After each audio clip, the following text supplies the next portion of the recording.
स्वरूप असणारे आमचे जगद्गुरु तुकोबराय जगद्गुरु तुकाराम महाराजांनी काही अभंग संतांचे लिहिलेले आहेत, तर काही अभंग भक्तीपर लिहिलेले आहेत, तर काही अभंग उपदेशपर आणि काही अभंग करुणापर आणि बरेचसे अभंग जगद्गुरु तुकाराम महाराजांनी कशा करता लिहिलेले आहेत, तर जगाच्या उद्धारासाठी आणि ह्या जनहितांच्या लोकांकरता तुकोबरायांनी अभंग रचना ह्या लिहून ठेवलेल्या आहेत. आणि त्यातीलच सद्गुरूंचे महिमान गाणारा हा अभंग असून आज या पाटण तालुक्यामध्ये माझी पहिलीच कीर्तन सेवा आहे आणि आमचे गुरुदेव रावसाहेब महाराज यांच्याही चरणावरती नतमस्तक होण्याकरता खास करून हा अभंग घेतलेला आहे. त्याचप्रमाणे आपले सद्गुरू जनार्दनजी महाराज वसंतगडकर यांच्याही चरणावरती आजची ही सेवा आपण सादर करत आहोत. त्याचप्रमाणे आजचे सौजन्यदाते संगीता सुतार, त्याचप्रमाणे 6 दिवसाचे संपूर्ण असणारे सौजन्यदाते, त्याचप्रमाणे संत संगत घालणारे लोक, आर्थिक सहकार्य करणारे बंधू आणि भगिनी या सर्वांच्या चरणी नतमस्तक होऊन कीर्तन सेवेला आपण प्रारंभ करत आहोत. विठ्ठल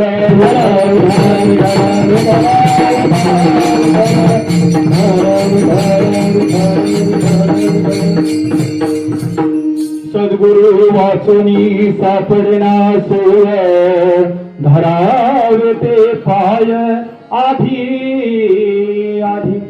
तर पहा सद्गुरु कसे असतात, तर एक मोक्ष प्राप्तीला असे गेलेले सद्गुरु असतात. आणि जर आपला हा मानव जन्माला जर आपल्याला जर मोक्ष पदाला जर जायचं असेल तर काय केलं पाहिजे, तर जीवनामध्ये येऊन सर्वप्रथम आपण सद्गुरु केला पाहिजे. आणि सद्गुरु करायचं म्हणलं तर तो विचार करून आपण सद्गुरु केला पाहिजे. कारण आता या कलियुगामध्ये सद्गुरूंची काही कमी नाही. गल्ली बोळामध्ये सुद्धा सद्गुरु आहेत.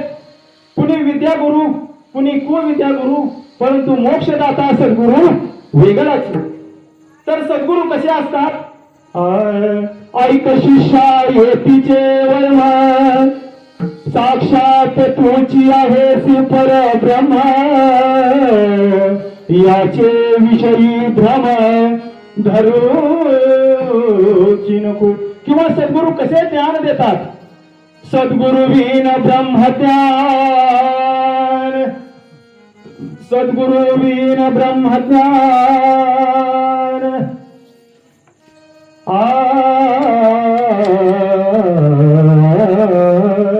तर सद्गुरु वेगवेगळ्या पद्धतीने हे गुरु ज्ञान देतात. गुरु तेथे ज्ञान ज्ञानी आत्मदर्शन दर्शनी समाधान आधी जैसे. तर गुरुने ज्ञान दिल्यानंतर महाराज काय होतं, गुरु तेथे ज्ञान आणि ज्ञानी आत्म दर्शन. ज्यावेळी सद्गुरु काय करतात, तर शिष्या मी काय आहे, स्वतः परब्रह्म आहे आणि तुझ्यामध्ये देखील परब्रह्म आहे.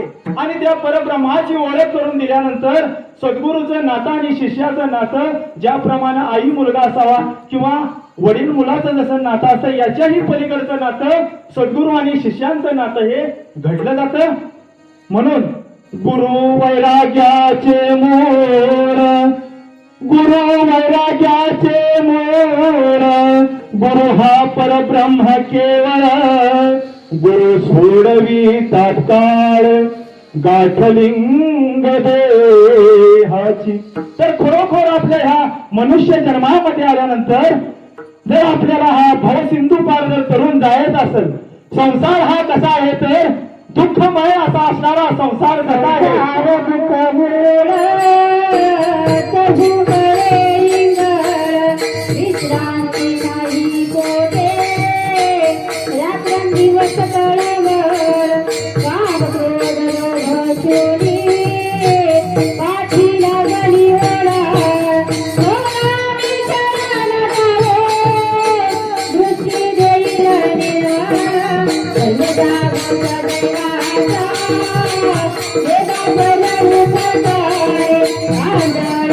Thank you.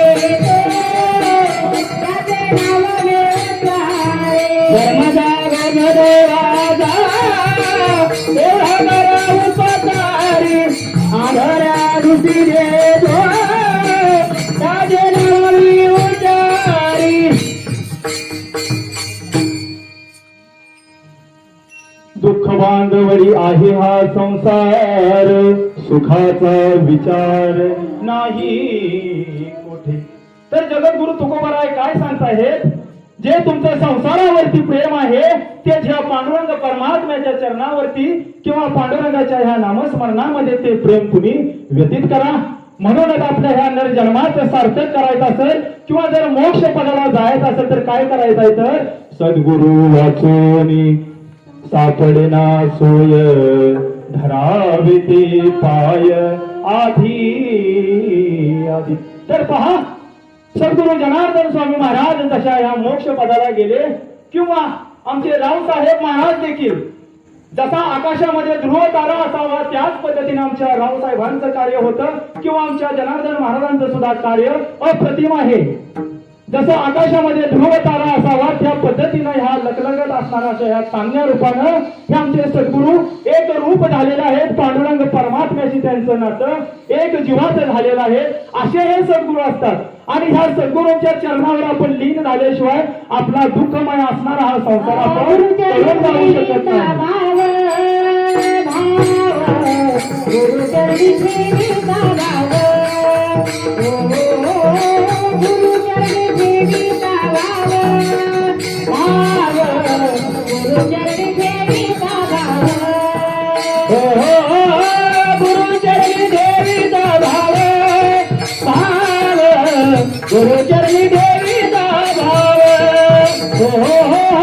गुरुचरणी देवीचा भाव, गुरुचरणी देवीचा भाव.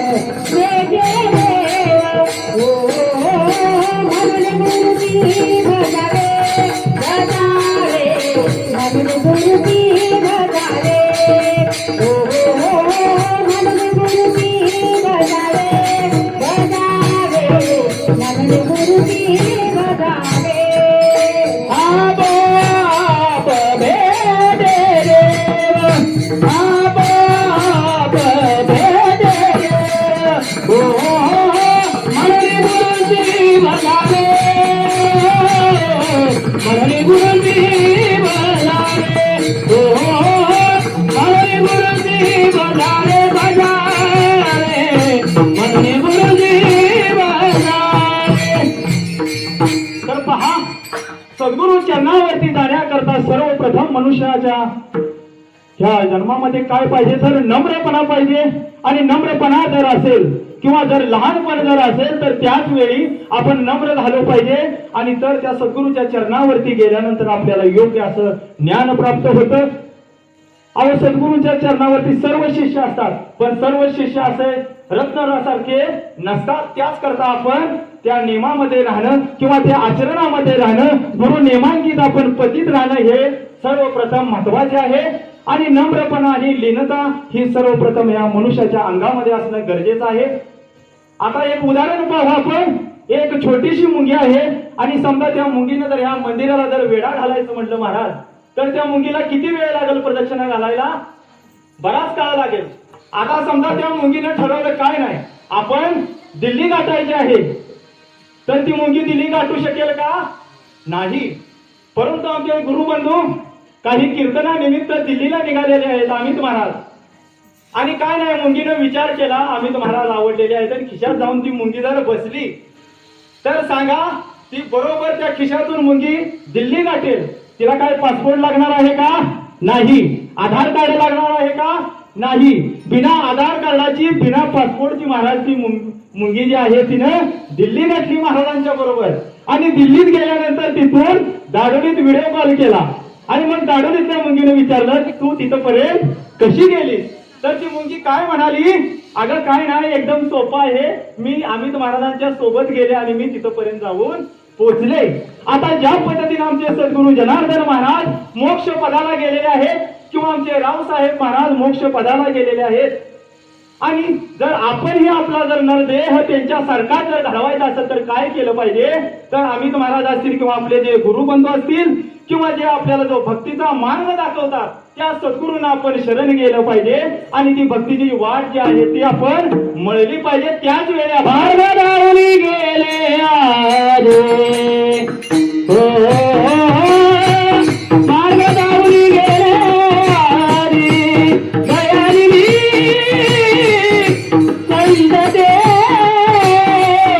दयाली